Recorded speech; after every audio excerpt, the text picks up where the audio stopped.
All right, here is a persimmon. This is a Fuyu Persimmon. I planted it this spring. It didn't actually start growing until 3 weeks ago. So it is currently the first week of June, and so all of this is new growth. It was just a nice big bare root stick that I planted in February or March. And I was worried that this persimmon was not gonna grow very well.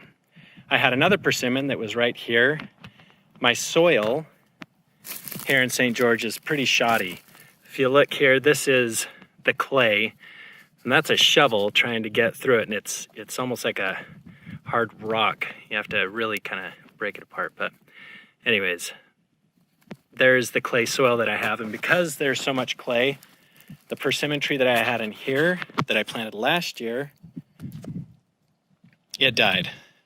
And when I have this drip line that is circling around it, about 4 feet in diameter, and when I tested the soil to see how much water was getting down, I noticed that the shovel got through really easily and there was just tons of water there.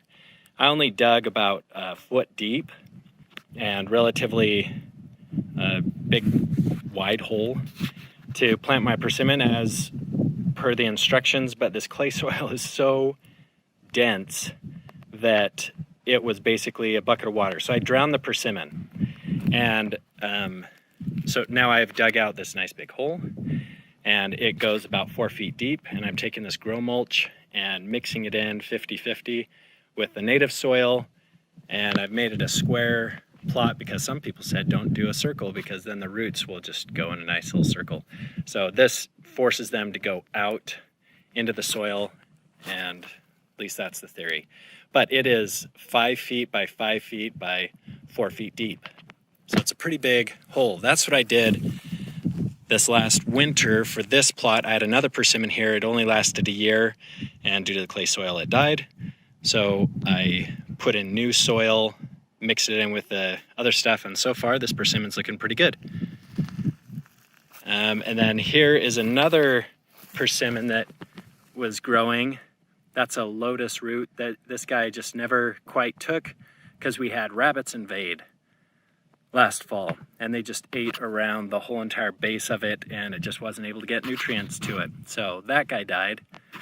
And I have this Seijo Persimmon that I just planted a month or two ago, and it has not grown much at all. But let's see if we can focus. There we go. There's like no growth in this thing, but I'm hoping it's still alive and that it works. Gonna get 4 new persimmons today. It's a little bit hot, but gonna try to plant them, maybe put some shade sails over it so that they don't burn up. Okay, so here are my persimmon trees. This is June 11th. And this guy right here is a Eureka Persimmon. This one back here is a chocolate persimmon. And this one is a Seijo.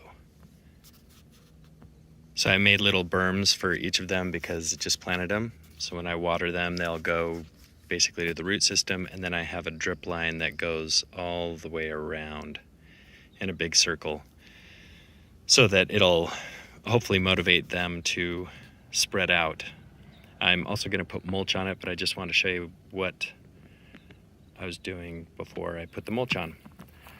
This one right here is a giant Fuyu.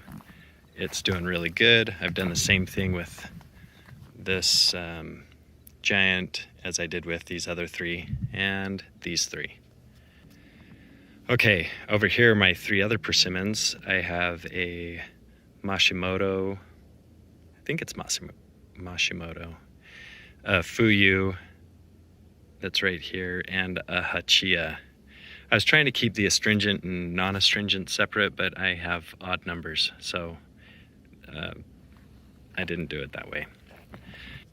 Yeah, Matsumoto. So Matsumoto, Hachiya Persimmon doesn't look so hot.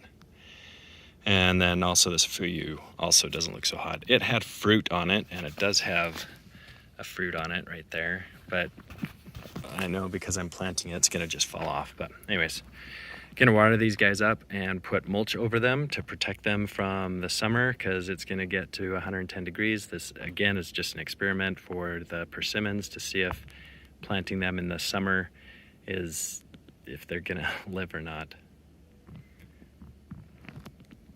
So we'll see in a month or two.